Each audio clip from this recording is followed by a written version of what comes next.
Hey guys, welcome back to another Spy Family Sunday. Today I'm here to talk about Spy Family Chapter 105, which is actually a really fun chapter. It focuses in on Franky, which is cool because I feel like he's definitely one of the more underrated characters. So I am excited to talk about this one. It's mostly just a slice of life chapter that follows Franky through the ins and outs of his daily life. So yeah, if you're new to the channel, please consider liking, subscribing, leaving me a comment because I do like talking about these chapters afterwards. So the chapter starts off with, you see like a sumo wrestler and the hands are like coming right at you. And it's funny because it's some kind of contraption that Franky has built to wake himself up. And there are two of them that like hit him on the face and they like smack him until he wakes up. And so Franky's getting up. He's at like an unknown location. There's like a samurai contraption that he's made that like slashes him with a sword, or at least tries to slash him. It's more of like just an extreme way for him to wake up, I guess. And so he's waking up in one of his hideouts and he doesn't know like, I don't know which one I'm at because I have so many bases,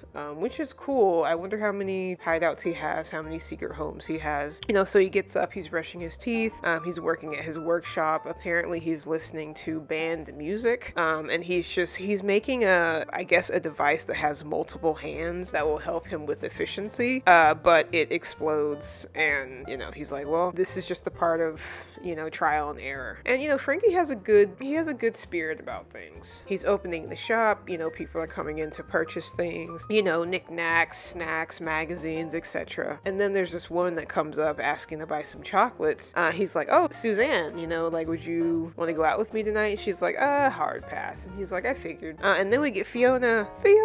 I'm sorry. I love any interaction between Franky and Fiona. I feel like for Fiona, she's so frigid when it comes to human interaction outside of how she feels about Lloyd. I feel like with Franky, for some reason, I just feel like opposites attract. And I feel like the more missions that Fiona and Franky actually go out on, the more she'll come to respect him and maybe even like him. I don't know. But I love their interaction. So she's coming up to buy some stuff. She's on some kind of mission because she's asking for a forged pass to enter the Podam School of Science. So she's doing something on the side. And he's like, sure, I can get that to you. And she's like, have it to me by the end of the week, or you'll be doing it from prison. And Franky's like, hey, I am a free agent.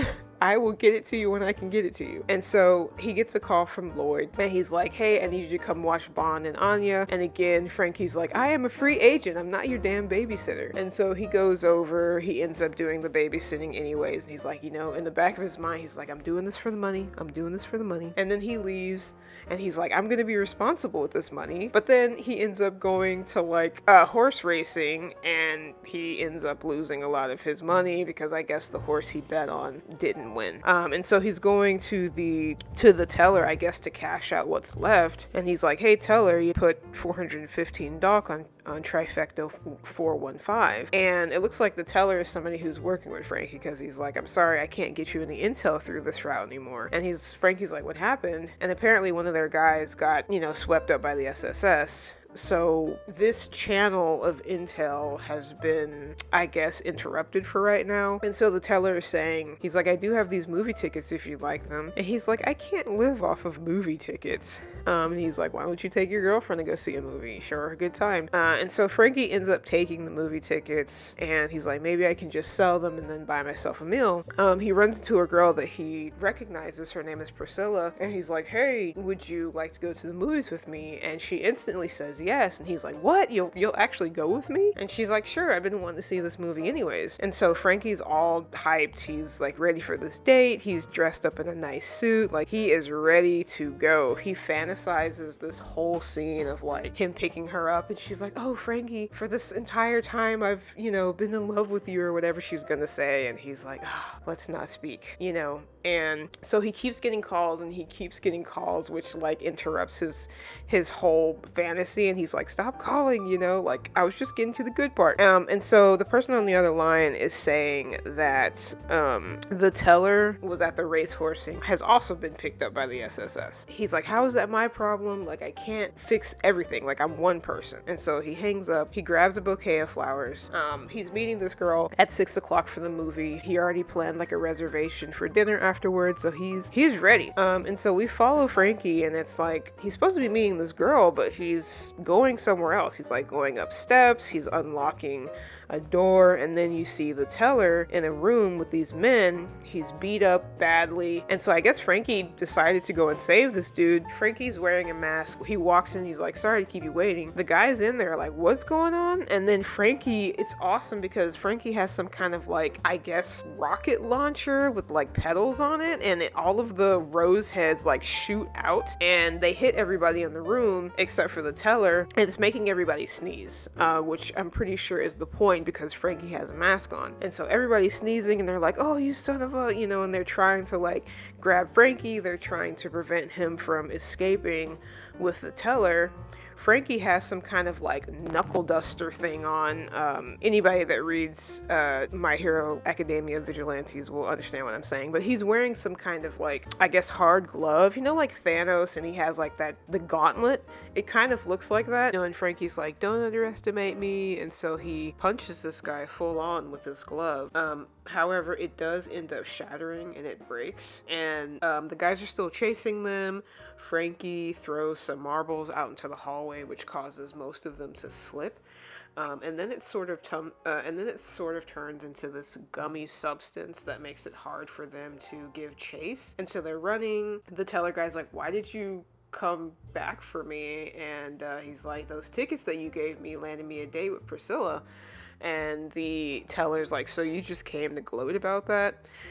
They see that there are some reinforcements downstairs. They're coming upstairs. There's like 3 or 4 guys, and it looks like they mean business. And the teller's like, those are the guys that are rounding up everybody that works for the information network. And Franky's like, yeah, they can try, but I'm not going down so easily. And so Franky and the teller are like fighting their way through these guys. Franky has like these umbrellas that deflect bullets. There's like trap doors, and they even like fly off in a hot air balloon that looks like Franky, complete with an afro and glasses. It's hilarious. And so they got away, and the teller guy is like, thank you for rescuing me, like, this is awesome. Franky's like, oh, I gotta go, I gotta meet this girl for dinner. He gets there. Unfortunately, the girl is like, I don't like seeing movies by myself, so I invited this guy from work I'm really into, and now we're a full-blown couple. And she's like, thank you so much, Franky. And of course, Franky's looking all like just dead behind the eyes as he's like chewing on some salad or something. But again, Franky does have a high spirit about things, so he's sort of like walking home under the moonlight, and he still considers today a good day. It's like he rescued a friend, he helped the girl find true love,